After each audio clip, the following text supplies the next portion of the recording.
Yo creo en el financiamiento público de la educación. Cuando hablamos de política educativa, ¿hacia dónde tendríamos que ir? Y ha sido probado una y otra vez que los países más exitosos del mundo tienen una educación pública de calidad como base. Desde nuestro observatorio de la UBA de Hacer Educación, hicimos hace poco una encuesta de percepción y todos hablaban de educar en valores, hablaban de la calidad en la educación.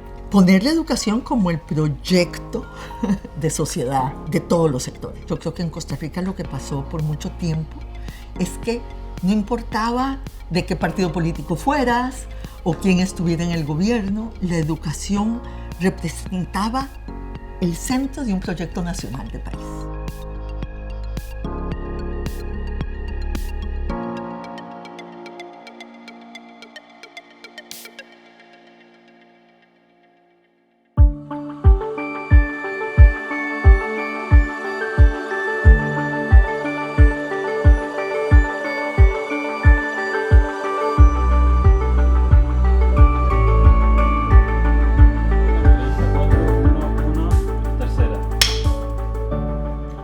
Hola Rebeca, una alegría volver a verte. Igualmente. Gracias por recibirme en esta hermosa oficina de Naciones Unidas, frente al lago acá en Ginebra. Y bueno, vamos a hablar un poquito de educación, de ciencia, de tecnología, de trabajo. Y para ir entrando en calor, lo primero que se me ocurre preguntarte es, ¿qué te llevó a dedicarte en tu vida a todos los temas relacionados con el desarrollo humano? Qué buena pregunta. Bueno, yo creo que probablemente mi experiencia personal, ¿no? Mis padres son inmigrantes. Llegaron después de la Segunda Guerra Mundial a Costa Rica y los recibió un país que les dio la oportunidad de vivir dignamente, de ser respetados tal como eran, de criar a su familia. Y de alguna manera la historia hubiera podido ser muy diferente. Si hubieran llegado a un lugar sin derechos, a un lugar inhóspito, agresivo, xenófobo, y ese respeto, reconocimiento y amor por Costa Rica, digamos, de alguna manera, me llevó también a plantearme cómo hacer para que todo el mundo pudiera tener un camino de oportunidades para hacer lo que cada uno de nosotros quiere hacer con su familia, ¿no? Vivir en paz, con dignidad, con educación, con salud. Y Costa Rica me enseñó que eso era posible. Muy bien. Y ahora estamos viviendo una transformación tecnológica, digital, importantísima. Y esto está cambiando las reglas de juego, las reglas del comercio, las reglas del comercio internacional. Desde la UNTAD, que sos su secretaria general, claramente están visualizando lo que está pasando y el futuro. ¿Qué áreas de especialización ustedes visualizan en el futuro que habría que intensificar? Yo tuve la fortuna y el honor de participar del grupo que la OIT, la Organización Internacional del Trabajo, puso a hacer una perspectiva de cómo iba a ser el mundo del trabajo del futuro. Y nos preocupaba enormemente esto, las nuevas habilidades, la posibilidad realmente de tener un gran desempleo, una gran parte de la gente hoy en día de más edad, digamos, que ya no podrá insertarse en ese nuevo mundo. ¿Qué hacemos con eso? ¿Cómo logramos hacer la transición para los que pueden hacer la transición? Y cómo efectivamente aceptamos que hay un grupo enorme de gente que no va a poder hacer la transición. Y además el dualismo, el hecho de que habrán unos sectores que vivirán en el siglo XXII rápidamente y habrán sectores que se quedarán rezagados y que no habrá que ayudar a esa transición. Ahora, hacer esta transición es posible con más equidad, ¿cierto? Y con más, y poniendo mucho más el desarrollo humano en el centro de nuestra preocupación, y el desarrollo ambiental, porque la transición digital tendrá que ir de la mano de la transición climática, ¿no? Podríamos hacerlo, pero va a requerir grandes acuerdos internacionales y va a requerir grandes acuerdos y pactos sociales dentro de los países. La pregunta es si la política nos va a dar el chance de poder hacer eso. El mundo que estás hablando tanto en lo comercial como en lo digital, como lo que va a ser el desarrollo del trabajo, a tu juicio, cuando hablamos de política educativa, ¿hacia dónde tendríamos que ir? ¿Se acabó el enciclopedismo o tenemos que hacer un enciclopedismo que tenga habilidades y cuestiones prácticas? Bueno, ahí recuerdo nuestras conversaciones cuando estabas de rector de la UBA, además un rector magnífico en una universidad que destaca en toda América Latina. Y conversábamos sobre esto. Tenemos carreras que duran 6 años. En 6 años el mundo cambió. Lo que les enseñamos en el primer año, en el segundo, en el tercer año de carrera ya no sirve cuando están en el 6º año. Entonces algo tiene que cambiar en el sistema educativo. En primer lugar, porque el conocimiento está cambiando de manera tan acelerada que necesitamos tener sistemas que sean mucho más flexibles, mucho más ágiles, menos enciclopedistas en el sentido tal vez de no poder adaptarse rápidamente a la realidad. Sí, eso hay que cambiarlo. Menos enciclopedista en el sentido de que tenemos que educar con valores, tenemos que entender la historia. Yo no quisiera ver eso ser tirado por la borda, ¿verdad? Porque necesitamos flexibilidad. Podremos hacer las dos cosas, porque yo no estoy de acuerdo con que en el mundo actual no sirve aprender del pasado. Pero sí no tengo duda de que el sistema educativo tiene que cambiar, tiene que lograr la flexibilidad necesaria, pero por favor no nos olvidemos de que estamos educando seres humanos, no robots, para la inteligencia artificial, no. Y que los valores, la forma en que dirijamos nuestras sociedades, ¿no? El contenido de nuestra sociedad, pues va a depender también de esa educación. El balance entre estas dos cosas deberá darnos el camino correcto para esa transformación. Quiero comentarte que desde nuestro observatorio de la UBA de Hacer Educación hicimos hace poco una encuesta de percepción y todos hablaban de educar en valores. Y también, y ahí viene a una pregunta que te voy a hacer, hablaban de la calidad en la educación, sí. Algo fundamental. Vos venís de un país, de Costa Rica, que se caracteriza a nivel regional por estar por encima de los valores medios de lo que es la calidad en América Latina. ¿Cuál es el secreto de esa política, que ya es una política de Estado en Costa Rica, que mantiene una calidad educativa importante? Yo diría que 2 cosas que desgraciadamente en el mundo actual, en todos los países, están bajo enormes tensiones.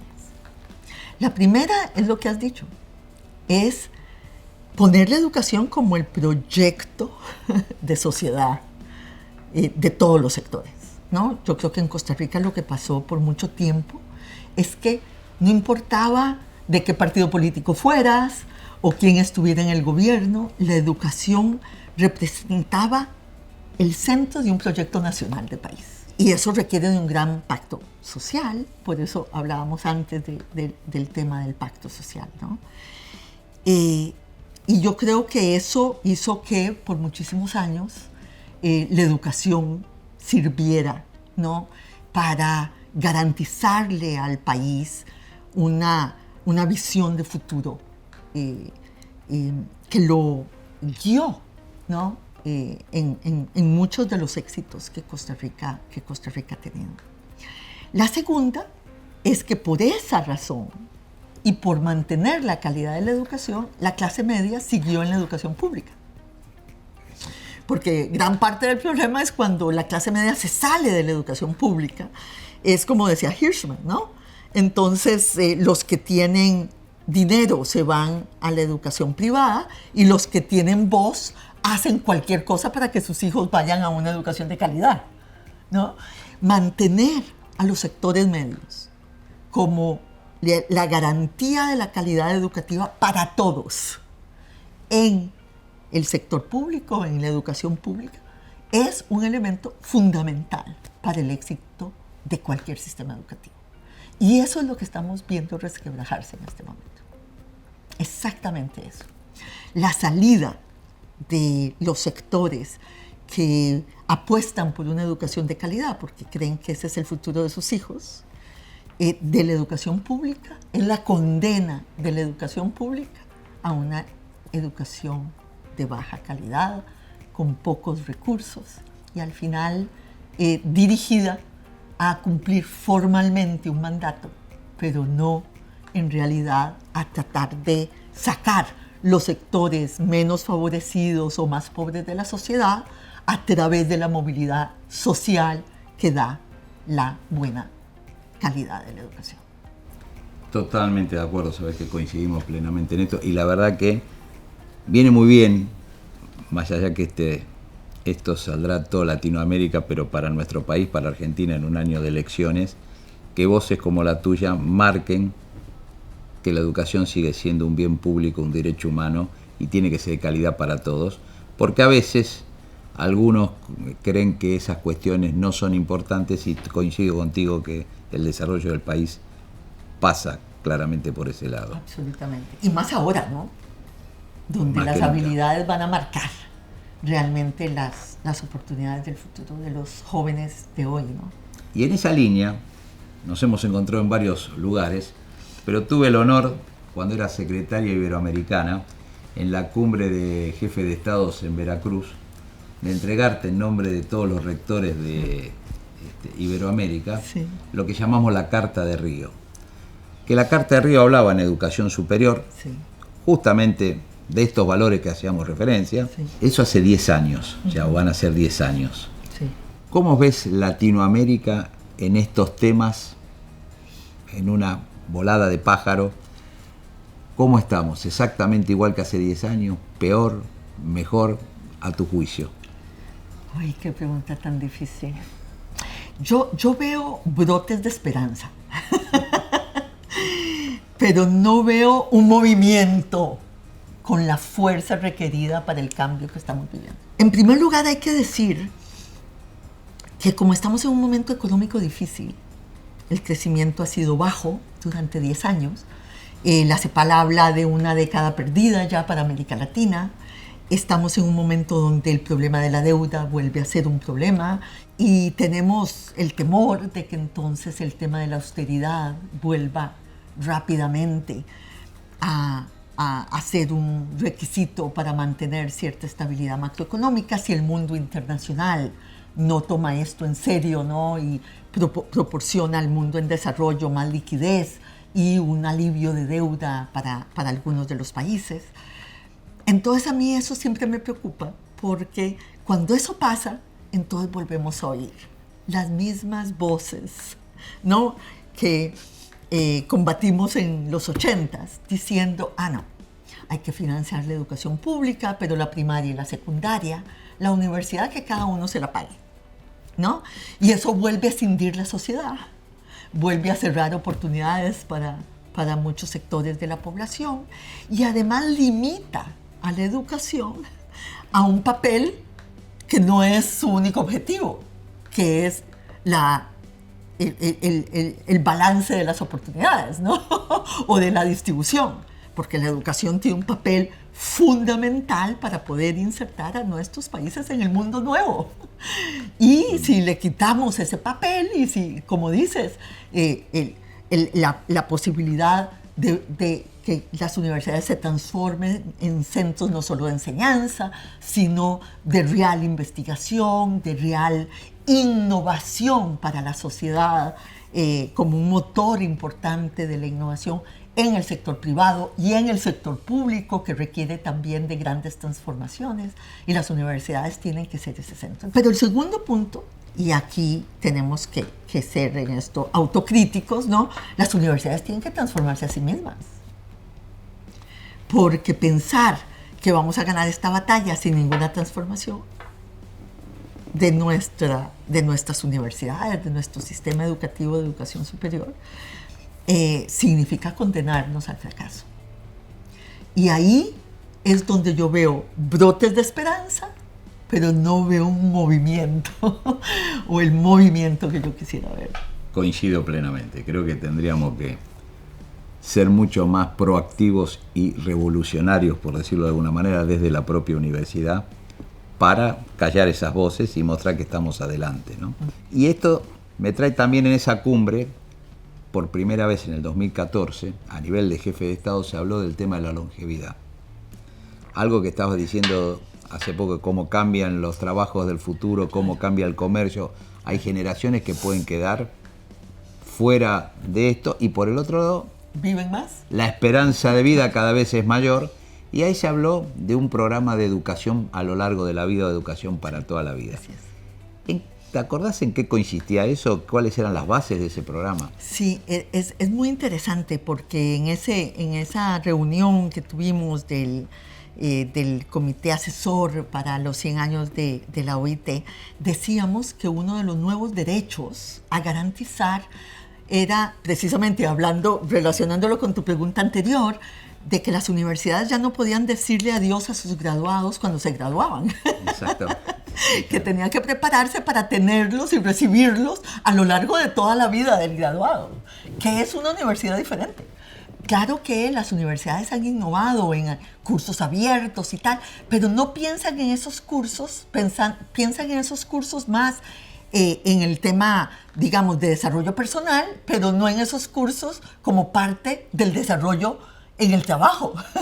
Y hay que pensarlos para el desarrollo del mundo del trabajo. Y por lo tanto los graduados tendrán que volver a las universidades o a los recintos a seguir estudiando y poniéndose al día a lo largo de su vida laboral para siempre. Porque el mundo está cambiando a tal velocidad que si no haces eso, pues te quedarás obsoleto en 3 años. Muchos de nosotros, la mayor parte de la vida laboral, trabajamos en aquello que estudiamos. Ahora no será así. Está claro. Porque, cierto, no estudias como igual que en las profesiones anteriores. Ahora la interdisciplinariedad y la necesidad de ser interdisciplinario en el mundo laboral es un elemento fundamental, ¿no?, de la vida nueva y del mundo del trabajo nuevo.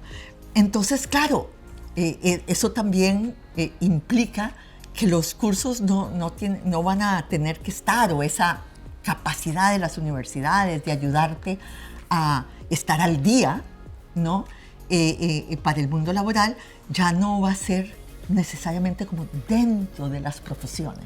Hablabas de lo que fue esta década de no crecimiento, de las voces que hay en Latinoamérica, en donde algunos creen que la educación no es una inversión. ¿Qué es lo que te lleva a reflexionar y cuál sería el consejo que le darías a América Latina con respecto al financiamiento educativo? Bueno, yo creo en el financiamiento público de la educación. Y yo entiendo que habrá educación privada también, pero como economista tengo que empezar diciendo que el precio excluye. Para eso es el precio. Si cobramos por la educación, excluye gente del sistema educativo. Y ha sido probado una y otra vez que los países más exitosos del mundo tienen una educación pública de calidad como base. Ahora, para financiarla necesitamos un sistema tributario que funcione, con sistemas tributarios que recogen el 12% del Producto Interno Bruto.